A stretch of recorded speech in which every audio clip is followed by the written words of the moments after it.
আমাদের সমাজে এমন অনেক ভিত্তিহীন ও বানোয়ার ধারণা প্রচলিত আছে যা ইসলামী শিক্ষার সম্পূর্ণ বিপরীত। এমনই একটি মারাত্মক কুসংস্কার হলো স্বামী স্ত্রীর দুধ খেলে হায়াত কমে যায়। এটি নিছক একটি কল্পনা প্রসূত কথা, যার সাথে কোরআন ও হাদিস এবং ইসলামী শরীয়তের ন্যূনতম কোনো সম্পর্ক নেই। বরং এই ধরনের বিশ্বাস ঈমানের জন্য অত্যন্ত ঝুঁকিপূর্ণ, কারণ আল্লাহ তাআলা কোরআনে কারিমের মধ্যে বলেন, ওয়ালিকুল্লি উম্মাতিন আজালুন ফাইজা জাআ আজালুহুম লা ইস্তাখিরুনা সাআত ওয়া লা ইস্তাকদিমুন। আর প্রত্যেক জাতির জন্য একটি নির্দিষ্ট সময় আছে, অতঃপর যখন তাদের সময় আসবে তখন তারা এক মুহূর্তেও পিছাতে পারবে না এবং এগোতেও পারবে না।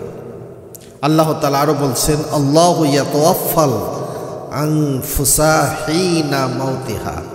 আল্লাহই প্রাণ হরণ করেন তার মৃত্যুর সময়। এই আয়াতগুলো থেকে সুস্পষ্টভাবে প্রমাণিত হয় যে হায়াত কমানো এবং বাড়ানোর ক্ষমতা পৃথিবীর কোনো বস্তু বা কাজের নেই।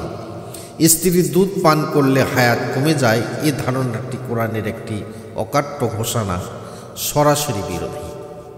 দ্বিতীয় নম্বর, ইসলামিক কুসংস্কারের কোনো স্থান নেই। ইসলাম একটি যুক্তি নির্ভর ও পরিপূর্ণ জীবন বিধান। এখানে অলীক ধারণা বা কুসংস্কারের কোনো স্থান নেই। জাহিলি যুগে আরবীরা বিভিন্ন জিনিসকে অশুভ বা কুলক্ষণের কারণ মনে করত, যেমন পাখি ডাকে, বা বামে উড়ে যাওয়া, সফর মাসকে অশুভ মনে করা ইত্যাদি ইত্যাদি। রাসূলুল্লাহ সাল্লাল্লাহু আলাইহি সাল্লাম এসে এই সমস্ত ভিত্তিহীন বিশ্বাসকে সমূলে উৎপাদন করেছেন। রাসূলুল্লাহ সাল্লাল্লাহু আলাইহি সাল্লাম সুস্পষ্ট নির্দেশনা দিয়েছেন।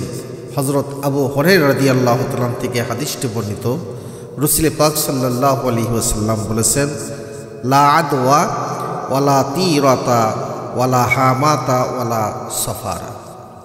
আল্লাহর হুকুম ছাড়া রোগের কোনো সংক্রমণ নেই, শুভ অশুভ লক্ষণ বলে কিছু নেই, এবং সফর মাসেও কোনো অকল্যাণ নেই। সহিহ বুখারীর হাদিস। এই হাদিসটি পরিষ্কারভাবে প্রমাণ করে যে কোনো বস্তু বা ঘটনাকে নিজের থেকে ভালো বা মন্দের কারণ মনে করা ইসলামী আকীদায় পরিপন্থী।